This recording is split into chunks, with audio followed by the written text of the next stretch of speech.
بنای خدای بەخشندەی میهرەبان بینەرانی عزیز و خۆشەویستی کەناڵی ئاسمانی پەیام، السلام علیکم ورحمة الله وبركاته. بەختەوەرین لا دیمانێکی تری تایبەت لە خزمەتیەوە عزیز و خۆشەویستە بین لە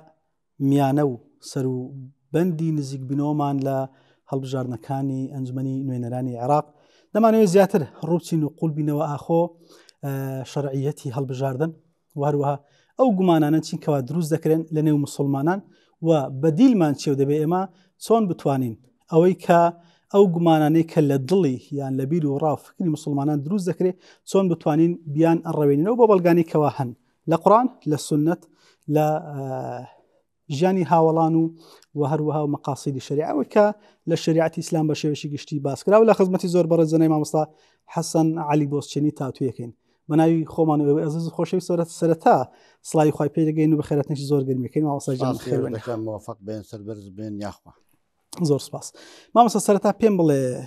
شەرعیەتی هەڵبژاردن هەم لە قورئان هەم لە فەرمایشتەکانی پێغەمبەری خوا صلی الله عليه وسلم لە ژیانی هاوڵان مەقاصیدی شەریعەوەی کە باس کراوە چەند و چۆنە؟ الحمد لله والصلاة والسلام على رسول الله ومن اهتدى بهداه. من دەستخۆشی لە جەنابتان دەکەم کە ڕێگایەکی دوورتان بڕیەوە بۆ ئەوی کە دیمانەیەک ساز بکەن سەر بابەتێکی هەستیاری هەنووکەیی کە ئێستا سەروبەدی ئەم بابەتەیە. گومان لەوەدانەیە کە کارەکانی موسڵمان دەبێت لەبەر ئاوێنەی شەریعەتە تاوتوێ بکرێ و ڕەسەنایەتی و شەرعیەت و تەئسیل بەربگرێ. ئێمە ئەگەر باسی شەریعەتی ئینتیخابات بکەین وەکو عەمەلیەک لە عەمەلیەکان، وەکو ڕێکارێک لە ڕێکارەکان، وەکو وەسیلەیەک لە وەسیلەکان بۆ گێڕانەوەی حکم یان بۆ زیادکردنی چاکە و کەمکردنەوەی خراپە، گومانێکیانەکە وەسیلەیەکە. پێش هەموو شتێک ئێمەکە تەماشا بکەین بابەتی هەڵبژاردن دەچێتە چوارچێوەی سیاسەی شەرعی. لە سیاسی شەرعی لە بابی معاملات سیاسی بێ، اقتصادی بێت، پێشکەوتن بێ، زانستی بێ، دەچێتە چوارچێوەی مەسلحەت و بەرژەوەندی. کەی مەسلحەت و بەرژەوەندێکی زیاتری هێنایە دی و مەفسەدە و خراپەیەکی دوورخستەوە بۆ خۆی لە خۆیدا ئۆتۆماتیکیان شەرعیە. ئەوە مادام پێچەوانەی نەس نەبێ، مادام پێچەوانەی نەس نەبێت. بێزگەلەوە ئایا ئێمە لە قورئانی پیرۆزە باسی ئەو عەمەلیەمان بۆ کراوەیان بۆ نەکراوە؟ خودای تەعالا لە سوورەتێکە بە ناوی سوورەتی ئەششوڕا وەئەمڕوهم شوڕا بەینەهم وەشاورهم فی الئەمر، یعنی کاروباری مسڵمانان بە ڕاوێژە، کەواتە تۆ ڕاوێژ دەکەی بۆ دیاریکردنی خەڵکێکی شایستە و نوخبەوی بۆ شوێنێکی حەساس و گرنگ بۆ ئەوەی نوێنەرایەتی تۆ بکە. بۆیە عەمەلیەکە عەمەلیەکی شوڕەویە. ئەو باز لە باسی عەمەلیەکەی ئەگەرنا ئەوان دەڵێن بۆن منەدەی ئەوە چ پەیوەندی بە شوڕا هەیە؟ ئەو انتخاباتێکی کوفرە بۆن منەکە دەکرێت، ئەو نەسا دەبێتە وەڵام؟ بەڵێ بەتاکید چونکە ئێمە بە ئاگاداری ئەوە بین، بە ئاگاداری ئەوە بین. عەمەلی شوڕا و دموکراتی لەناو موسڵمانان جیاوازە، لەناو بێباوەڕان جیاوازە. لەناو بێباوەڕان بریتیە لەوەی کە شەعب نوێنەر هەڵدەبژێرێ، ئەم نوێنەرە حەچی دەربکات بێ خەڵک پێی رازی بێ. بەڵام تۆیەک کە لە عێراقێکە کە دەستوورەکەی نووسراوەتەوە، باشە لە 2000 با بڵێن سەیە کە دەستور نووسراوەتەوە، تەماشا دەکەین کە سەرچاوەکانی شەریعەت بۆ لە دەستورە بۆ وڵات دیاری دەکا و پێت دەڵێن لە مادەی 2دا نابێ هیچ یاسایەک دەربچێ پێچەوانی سەوابیتی شەریعە. تەماشاکە کەواتە ئەو ڕێگایی لە تۆ گرتووە کابرایەک بێ سەنی قانونێک بکە کە پێچەوانەی شەریعەت بێ. کەواتە تۆ بابەتی تۆ لە وڵاتێکی ئیسلامیە شوڕاکردن لەسەر کوفر و ئیمان نییە، لەسەر هەڵبژاردننی نوێنەرێکە کە دەستورەکەیدا نووسراوەتەوە، لە دەستوردا نووسراوەتەوە، نابێ قانونێک دەربچێ پێچەوانەی شەریعەت. ئەو زەمان سەلێرە قەوسێک عەفو هەر ئەو یاسایە کە دەرچووە ئەگەر مسلمانان لەوێ نەبانێ لەوانەیە ئەوە پێشێل کرابە. بەتاکید وانە ئەگەر لە عێراقا شیعە و سوننە زۆرینە نەبانایە، بەس علمانی باە، بەس لائیک باە، هەر گرنگی بە خاڵە نەدەدرا. لە جیاتی ئەوەی بڵێ دین سەرچاوەی ڕسمی دەوڵەتە، لە جیاتی ئەوەی بڵێ نابێ یاساک دەچێت پێچەوانەی شەریعەت، شەریعەتی ئیهمال دەکرد. بۆیە ئێمە بەشێ لەو برادرانەی کە بە خۆیان تەکفیرین بزانن یان نەزانن، قەزەی پەرلەمان و عملی دموکراتی حرام دەکەن نازانن دەستور چییە نازان پەرلەمان چییە نازان عملی سیاسی چییە جیاوازی لە بینی مەقاسید و وەسائل و ئامانج ناکەن مشکلەکان ئەوەیە باشە کەواتە خوای تەعالا کە باسی بنو ئیسرائیل دەکات ولقد أخذ الله ميثاق بني إسرائيل وبعثنا منهم 12 نقيبا بنو إسرائيل دوازە تایفە بوونە خوای تەعالا باز لەوە دەکا کە دەبێ هەر تایفەیەک نەقیب و گەورەی خۆی دیاری بکات چونکە بۆ دانیشتن لەگەڵ 12 نەفەرە ئاسانتەکە 12,000 نەفەرە وانە یان لەگەڵ 12 ملیۆن کەس کەواتە نوێنەریان دەبێت نوێنەریان هەبێت ئەودا پێغەمبەری خوا عەلەیهی السەڵات وەسەلام تەماشا بکە پێغەمبەری خوا پەیمانی عەقەبەی دووەمە کە ئەنساڕەکان ژمارەیان زۆر بوو فەرمووی کاکە ئێوە 12 نەقیبم بۆ دیاریکەن من لەگە جاتی مەقسان لەگەڵدا بکە نوێنەری ئێوە بن باشە کەواتە ئەم 12 کەسە نوێنەری ئەنساڕەکان بوون پێغەمبەر لە غەزوەی هەوازینە لە کاتێککە هاتم بۆ لای پێغەمبەری خوای داوای ماڵەکان دەکردووە سامانەکان دەکرد و پێغەمبەری کوتکاکە ئەم نازم جوابی شێتم بوو ئێوە فەرجیعوا یەرفەعوا عوڕەفاءکم ئەمرەکم باشە بە عەریفەکانتان واتە ئەمیرەکانتان وجەهاکانتان برا گەورەکانتان بێن ڕەفعی دەعواکێکم گوێ لەوان بکەم خۆ ناکەم گوێ لە هەزار کەسی بکردم وایە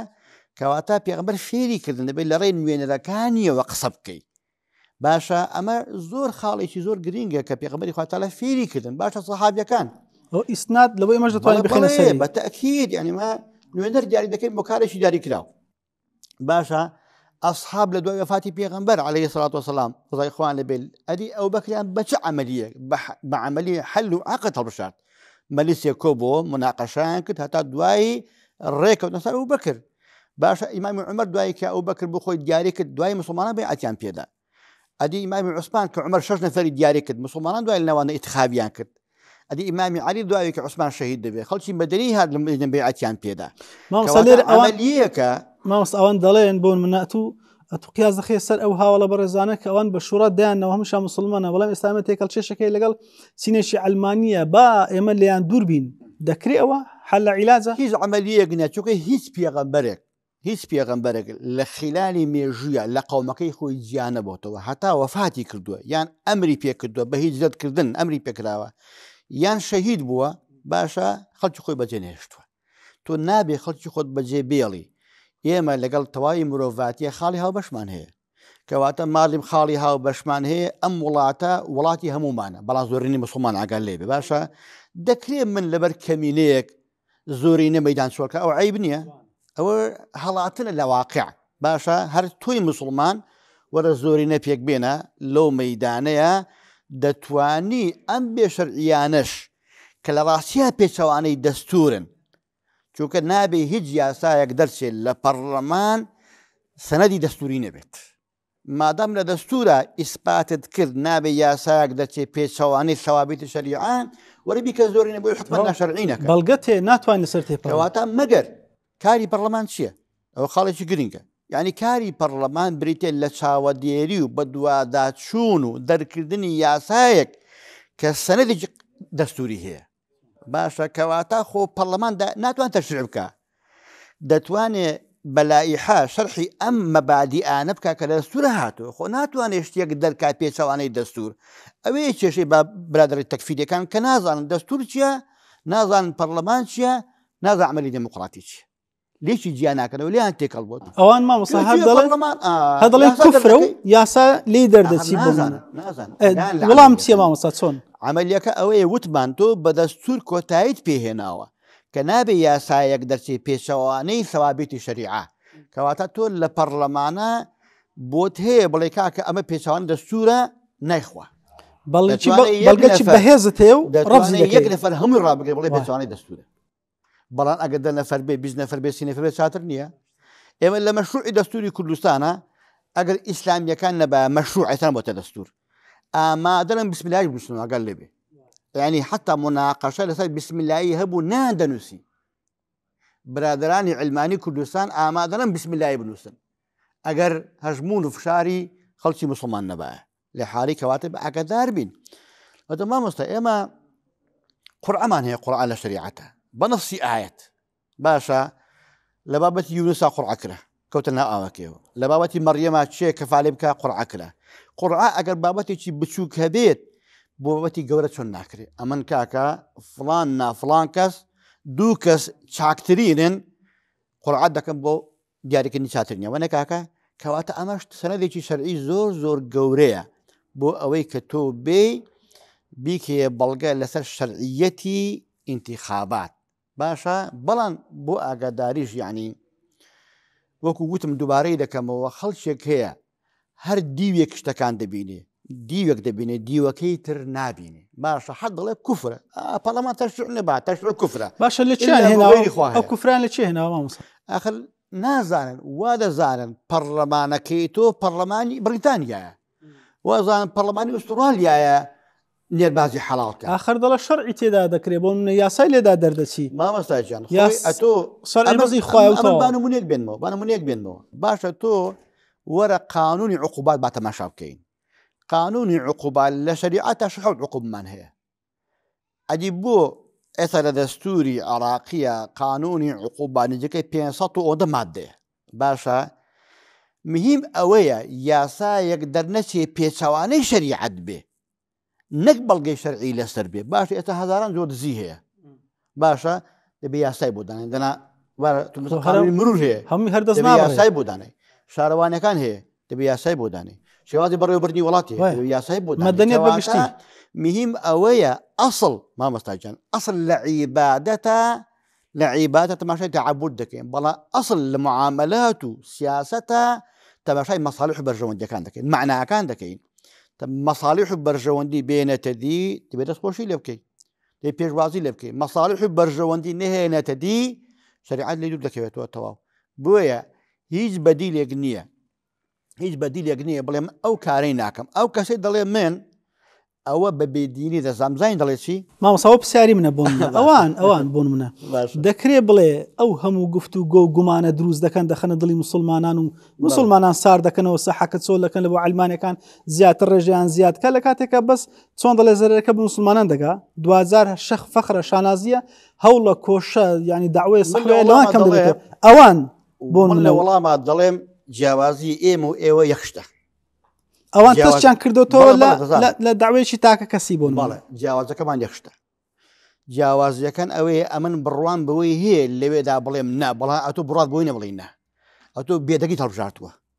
لە ماڵەکەی خۆت لە گۆشەیەکی مزگەوتە لەسەر بەرماڵەکە دەڵێن ناڵی ناش بەڵام من لەوانی ئەضعف الئیمانەکە بێ من لە پەرلەمانە من لە ناو وەزارەتە من لە ناو حکوومەتە من لە محکەمەی فێدرالیە دەڵێم نا ئەوە جیاوازەکەی من و تۆ بەبێ دەنجی بە هەموو کوفرەکان ڕازی کە پێت با کوفرە دەبێت دەجی بە هەمویان ڕازی ئامادە نەبووی بڕۆی لەوێ بەرگری بکەیت بەڵام من پیان ڕازین بۆم هەیە بڵێم نا لە ماڵی قسەی بستەک ناڕوە مامۆستا بەڵام تۆ لەوێ دەتوانی ڕای بگری بەڵێ تەواو ئەگەر قسەشم نەڕوە خۆ هەوڵت دا معسیرەتە إلى ربكم خۆ فتومە خدا ئەوە گەیاندم بەڵام تۆ وات نەگوتووە من ڕائەکەت کردووە منێکەکە بڵێ کەواتە ئەوە جیازی من و توێ من ئامادەم بڵێم نا تۆ ئامادەنی بژڵێنە ملی خۆت کەس کردووە هەر یاسایەک دەربچێت دەبێ ملی بۆ کەسکەی لە مزگەوتەکەت لە ماڵەکەت لە ژن خوازەکە لە ئەحوالی شەخصی ئەحوالی مەدەنی لە قانونی مرافعات لە سیاسەتی بەڕێوەبردننی وڵات یعنی لە عقوباتی منی بۆ کەسکەی من گوتومە ناتۆ نەدونا ئەوە جیاوازەکە زیادبوونی ڕێژەی مسلمانان لەوێ کە دەڵێن مسلمان ینی متەزیمەکان ئەوانەی کە مسلمان لە چوارچێوەی شەرع دانوێ بانکەنەوە هەروە وڵات دارێکەش بوونی ئەوان لەوێ ئیجابیاتەکانی چین جگەر لەوەی کە وەڵامیان دەبێت قسەیان دەبێت لەسەر ئەو هەڵوێست و قسانە بەرامبەر منبادی نەگۆڕەکانە بەرگریەکان ئەگەر نەبێ زەرە دەکەیت ئەو زەمن مەفهومەکەش بڵێ ئەگەر ئەو بوونی لەوێ ئیجابەکە لەوێ ئیجابیاتەکەی لە دەوروبەر و کۆمەلگە و سەحوە و داوە و ڕشادات و سنتەر و ئەو بابەتانێکەوە هەن خزمەتی شەرع و دینەکەن کەوان تەنها لەوێ تەشیان کردو یان ئێوە نیتانە مسلمانە نیانە یان ئەوەتە بڵاوتر و فراوانتر بەتاکید تۆ کە لەوەیە ئامادەی بڵێ نا وەگوتم ئەگەر فشار نەبا بە بسم الله الرحمن الرحیمش بەنووسینەوەی ڕازی نەبوون باشە کاکە و ئەتۆ دەبێتی فعال دەستور بکەی بڵێ لە دەستورە هاتووە جێگای ئەم یاسا نابێتەوە باشە خۆ ئەگەر ئەوەش نەبا لە دەستوریشە یاسایەکی وان نەبایە هەر بڵێ ناباشترە هەر بڵێ ناباشترە چونکە پێغەمبەری خودای تەعالە ئامادە بوو لەگەڵ جوولەکەکانە کە ئەشەد الناس عذاب الذين آمنوا وەنێ کاکە ئامادە بوو چی بکە ئامادە بوو دەستور بنووسێتەوە و تەعایش لە مەدینەیە دروستکە. مامۆستا خۆی گەورە لە قورآنی پیرۆزە فەرمێ أشد الناس عداوة للذين آمنوا اليهود والذين أشركوا وانيا باشا پیغمبر خدا صلی الله علیه و سلم کاتێک بۆنمە حکم لە دەستی ئەوان بوو فەرمانڕەوای مسلمانم لە کاتێکەوە لەگەڵیان دەژیا دانیشتن لەگەڵ دەکردن دانوسان هەبوو ینی چۆن دەکرێمە هاوچێشێکی ئەوە لەگەڵ تێکەڵچێشی ئێستامانە بکەین لە کاتێک ئەوان دەڵێن نابی ئەوانانی کە قورئان سەرچاوی تەشریعی ئێمەیە پێغەمبەر بە سنەت و سیرەت سەرۆک و سەرکردەوە قایدی ئێمەیە هەرچی لەوە سەرچاوە بگرێت شریعەتەکە لەوە سەرچاوە دەگرێت کەواتە پێغەمبەری خوای ئامادە بووە لەگەڵ جوولەکەیە کە سەرسەختترین دوژمنی مسلمانان بە دەقی ئایەت دەستورێک بنووسێتەوە پێکەوە تەعایش بکەن لە مەدینەیە بژێن وەکو خاڵی هاوبەش دیفاع لە نیشتیمان بکەن دیفاع لە مەزڵومان بکەن ئەو بۆ بەڵگەنیە بۆ تۆ کە من لەگەڵ کەسێکی بابێدینیش بێت لەسەر خاڵی هاوبەش و مەسلحەتی گشتی وەنیە بەڕێوەبردن و ئیدارەی وڵات کە مەسلحەتی هەموو لاکدا بۆچی ڕەوان نییە و دروست نییە من ئەمە دووبارەکەمەوە لەوانەیە بڵێن ئەو کاتە دەسەڵات لەس مسلمانان بۆ ئەوان لە ژێرەوە بوونە بەڵام دەیچی ئەگەر ئێمە بۆن منە کەمی نەبین دەنگ و ڕەنگمان نەبی لە کاتێکە دەتوانین تەعالا پێغەمبەریش نەبووە لە حەلفی فزوڵا بەشداری کردووە بەس بۆ دیفاع لە مەزڵومیەت باشە کەواتە تۆ دەسەڵاتت هەبێ یان نەبێ هەر شتێک لە بەرژەوەندی مسلمانان بێت لە بەرژەوەندی کۆی خەڵک بێت دەبێت تۆ مشارەکەیت یا بکەیت بە هەرچی کە لە تواناتدا هەیە هەڵاتن لەو مەسئولیەتە ڕاکردن لە مەسئولیەت یعنی ڕاکردن لەو مەسئولیەتە ڕاکردن لە مەسئولیەت ڕاستی مامۆستا تێدا گوناحبار نای بۆی کە تو سەحەکەت سۆڵ دەکەی لە بۆ بێدینان بێن بیقۆزنەوە بۆ منە بێئەدەبی بکەن یان بەرامبەر ناسیان بەرام مەبادیەکان بڕیار دەرکەن قسە بکەن تێدا تاوانبار نابین خۆی تەعالا کە باسی مەجلیسی کافران دەکا وقد نزل عليكم في الكتاب أن إذا سمعتم آيات الله يكفر بها ويستهزأ بها فلا تقعدوا معهم حتى يخوضوا في حديث غيره باشا تو لما ديسك يا بي أجر إهانة بديني خواكرا بلي ناو ريجري ليبكي باشترا يعني هر لوين نبي بكيف خوان تدلين بلي وايا أدي ئەم پێغەمبەرە ئەزیز و خۆشەویستانە ڕوبەڕووی قەومەکانیان بوونەوە جارەوە بەتەنیا بوون جارەوە دوو کەسیان لەگەڵدا بوون جارەوە سیان لەگەڵدا بوون جارەوە کەمینیان لەگەڵدا بووە تۆ ناکرێت لەبەر ئەوەی کە من بێدەسەڵاتم لە مەسئولیەت ڕاکەم فەلیغەیڕ بێدیش ناگرێت هەموو جارێ تەغییر بێت نییە ئەوە تا لووت تەنانێت توانی فاڵی میوانەکانی خۆشی بکە چی بکە یعنی وەنیە فاتقوا الله ولا تخزون ینی مڕ سووا مەکەن تەزدرێژێ مەکەن میوانەکان وەنیە کاکە تو ئەوەندەی پێکراوە چی کردو یعنی ئەوەندە لیان بپارێتەوە هؤلاء بەنهون ئەتەڕ کاکە کچەکانی من یان ئەوە تا کچەکان مارەکەن ئێوە واز لە نێنەکان بێنن چی پێ دەکراوە ینی خۆ کابرای چی پێ ناکرێت دەکەڕانی ئیقامە حوجەکە بکرێ مقامە حوجە بکرێ ئاڕائی زانایان بە تایبەتی زانایانی سەردەم وەڵامە هەیە لەلایەن ئەوانەوە بۆ ئەوەی کە دەمکوت وەڵام بدرێتەوە زانایانی سەردەمی معاسیر بە ئەغلبی ساحقا واتە بە زۆرینەی ڕەها ڕایان لەسەر مشارەکەیە لە ئینتیخابات و هەڵبژاردنەکان بۆ حتا شێخ عوثەیمین حتا یەکو شێخ بن باس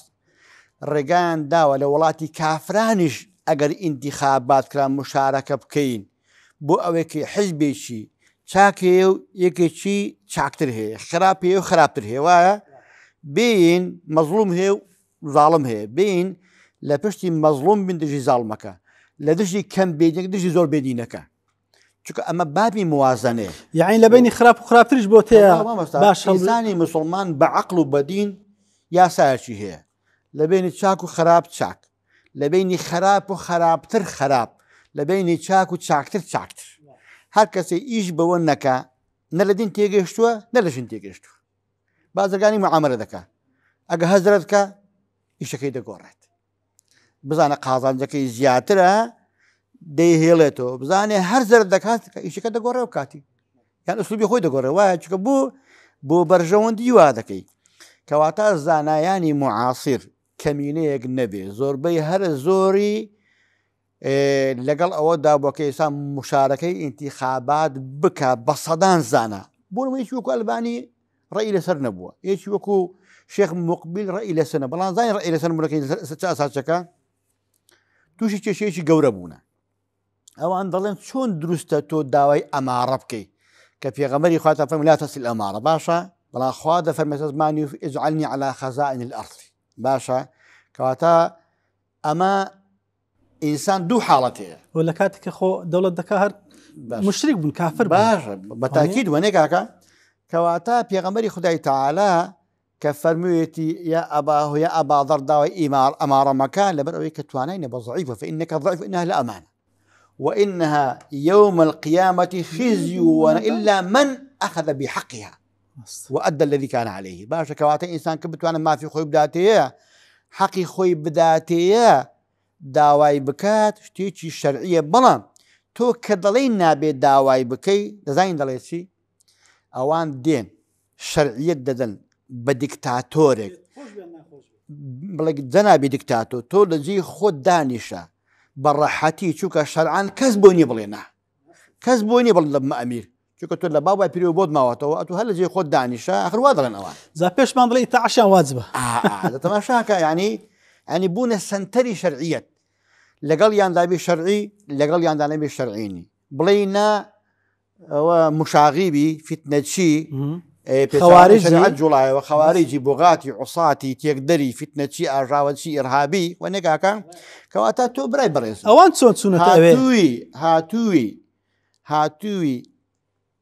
ناڕاستەوە خۆ دەڵێ جەنابی دیکتاتۆر لە جێی خۆت دانیشە چووکە کەس بۆ نەخۆ هەڵبژێرە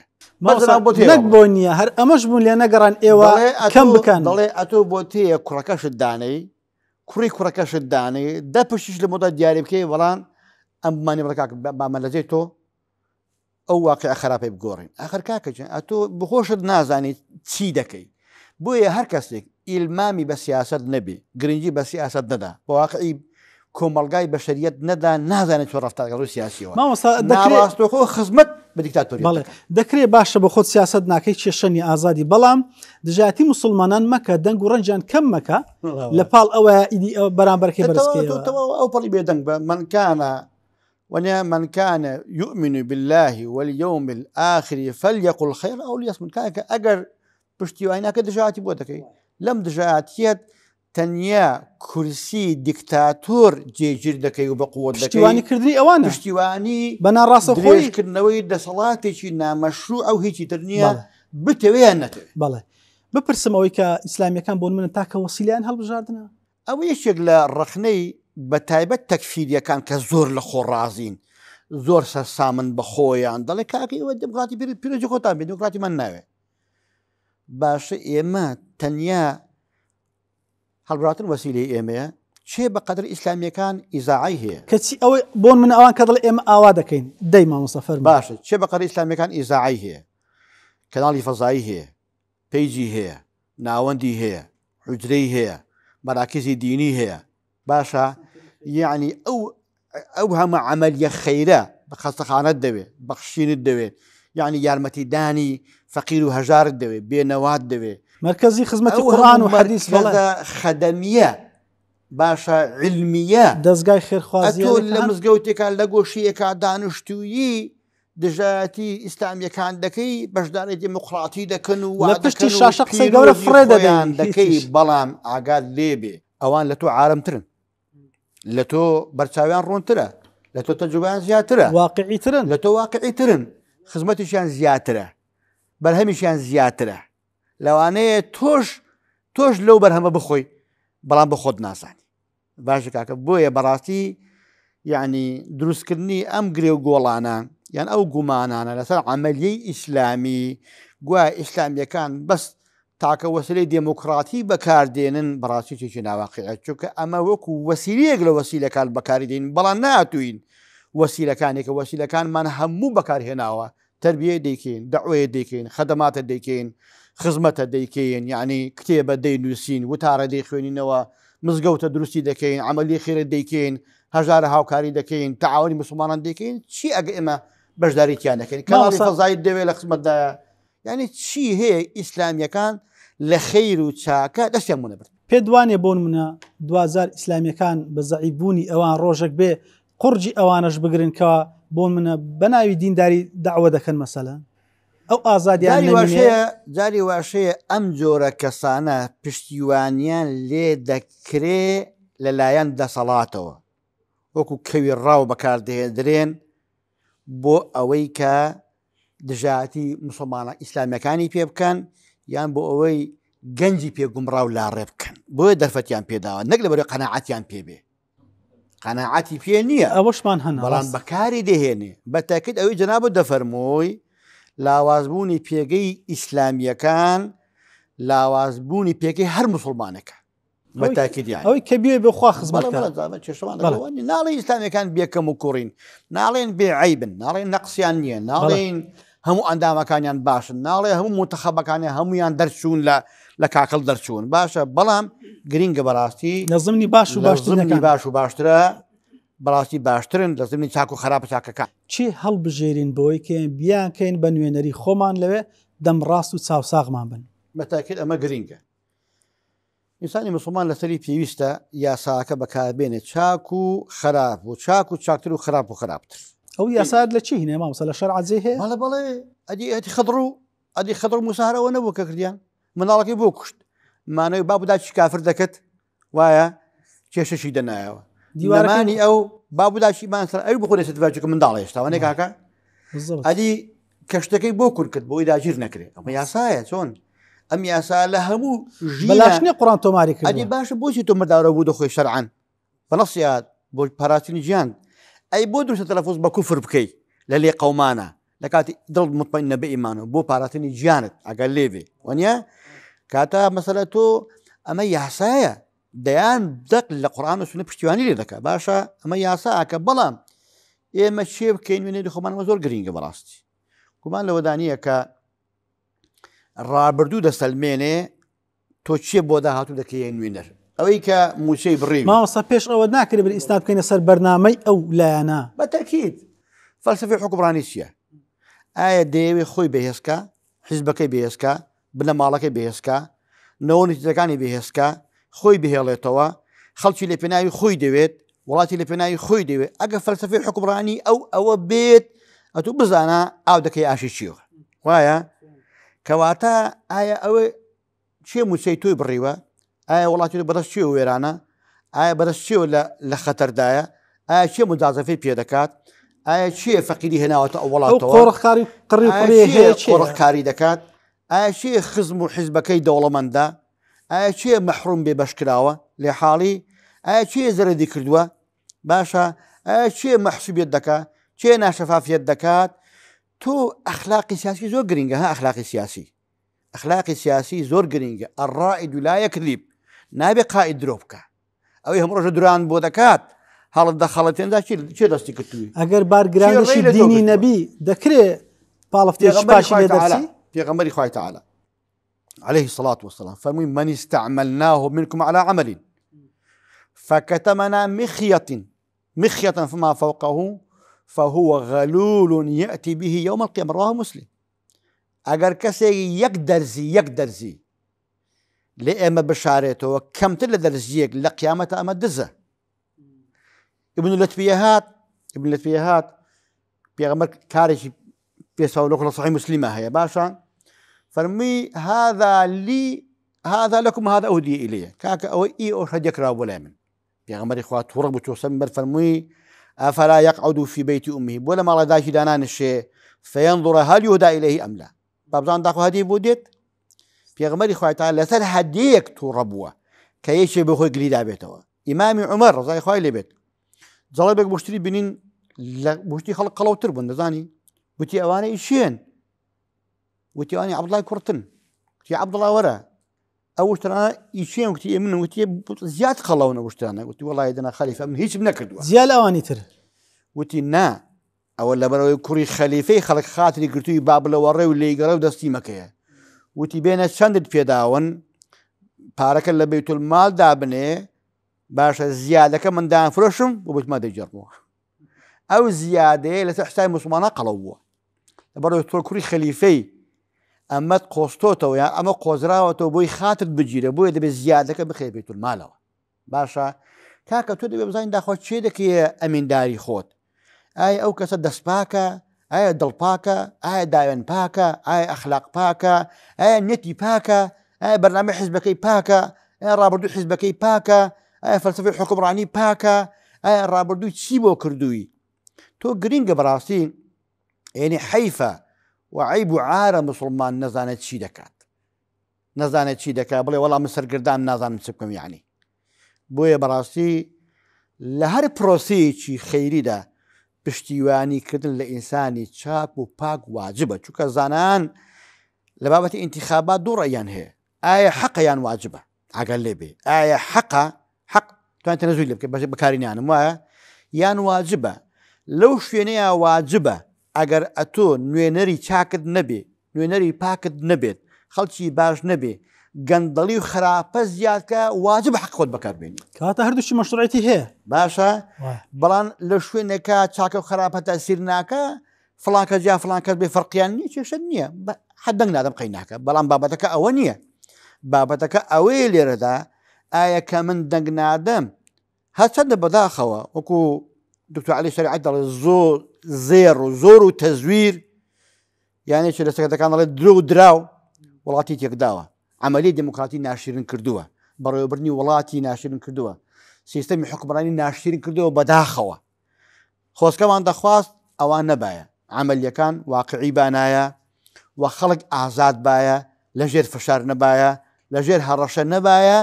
جا ئەوجا خەڵک خۆی دەبینیەوە داخەوە لەکوێ دەبوو یەک لە سیفەتەکانی تری هەڵبژێردرا و قەوی بێ ئەمین بێت ئەو قویە بۆن مەدڵەن کاکەوان دەسەڵاتێنێ قوینە یانەوە تەمەوەسی قوی ئەخلاق و دین و قیەم و ڕێزە ئەدی ئەمانەتە مامۆستا ئەوە یەکەم زار مامۆستا قویەکە لەڕووی هەرچی قەوی بێت فیرعون قەوی بوو نەمرود قەوی بوو جوانە دژمنەکانی پێغەمبەران قەوی بوون قەرار بێ هەرچی قەوی بێت دەسەڵاتدار بێ هەموو فیرعونێک حەقی هەیە کەواتە لە حاڵی دەبێ ئەمین بێت ئەما إني لكم ناصح أمين الدين النصيحة دين دڵسۆزیە دڵسۆزی بۆ خوددا بۆ پێغەمبەرەکەی بۆ کتێبەکەی بۆ ئائیمەی مسلمانان بۆ عامی مسلمانان لە دینە ئومەت سەنتەرە نەک سەرکردە ئومەت سەنتەرە مەسلحەتی ئومەت لەسەروی مەسلحەتی کەسێکەوەیە لەسەری مەسلحەتی بنەماڵەیەکەوەیە لەسەری مەسلحەتی حیزبێکەوەیە ئومەت سەنتەرە بۆیە زانان قاعدەی جوانە دەناوە تصرف الراعي في الرعية منوط بالمصلحة هەر تصرفێک ڕاعی دەیکات سەرکردە دەیکات قائد دەیکات دەبێت ئیلا پەیوەستە بە مەسلحەتی خەڵک ئەگەر لە مەسلحەتی خەڵک هەبڕ لازەی کەلای خۆی تعالی ناشەرعیە ئەگەر لە ظاهریشا بڕوە هەر تصرفێک یەکی لە وەزیفەکەی لادەم لای خۆی تعالی ناشرینە کارەکەی ناڕەوای باتیلە لەوانەیە بۆ بچێتە سەرێ یەکێ بە نەحەق تەعینکە باشە یەکێ بە نەحەق پاداشکە لای خوددا تصرفەکەی ناشەرعیە بەد لەوانەیە لە ظاهرە بۆی بڕوە باشە بۆیە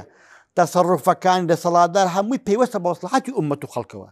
هەرچی لەو چوارچێوە نەبێت هەموو ناشەرعیە کۆتاوتەی زەنابتان وەکو مامۆسایەکی ئاینی ئامۆژگاریت بۆ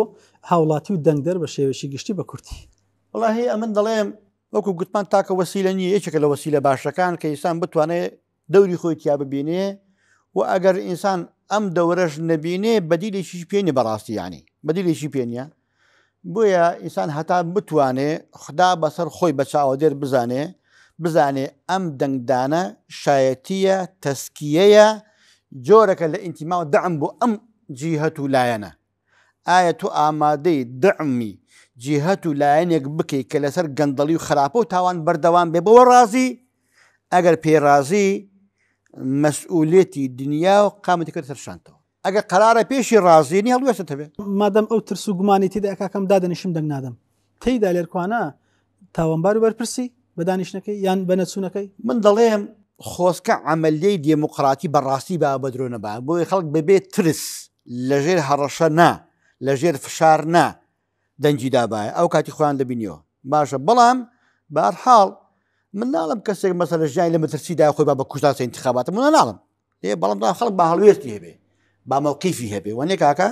کەس نازانێ بینی خۆت مەبەستم ئەگە دەڵم شتێکی وا هەبێ لەو فەڕستنە وەڵام شتی وامانی خۆمە لە وڵاتیان باشە بۆیە ئینسان بەڕاستی با خاوەنی هەڵوێست بێت چونکە ئینسان ینی هەڵوێست و مەوقیف ئەگەر لە بەرامبەر چاکەیە مەوقیفت نەبێ و لە بەرامبەری خراپەیە مەوقیفت نەبێت تو ئینسان ئینسانی مهمەی خۆ لە دەستداوە عزیێتماندای زۆر سپاس بۆ تەزێر نەکردنەوە دەست خۆش بێخوا زۆر بەڕستمە وسا حەسەن علی بۆستچەنی لە دەڤەری ڕانیە لەگەڵمان بوو سپاس بۆ وڵامە بە پێزەکانی و سپاس بۆ برایانمە لە دوای کامرا سپاس بۆ بینەری ئەوەی عزیز و خۆشەویست تا بێگەشتنەوە بەخوای گەورەتان سپێرم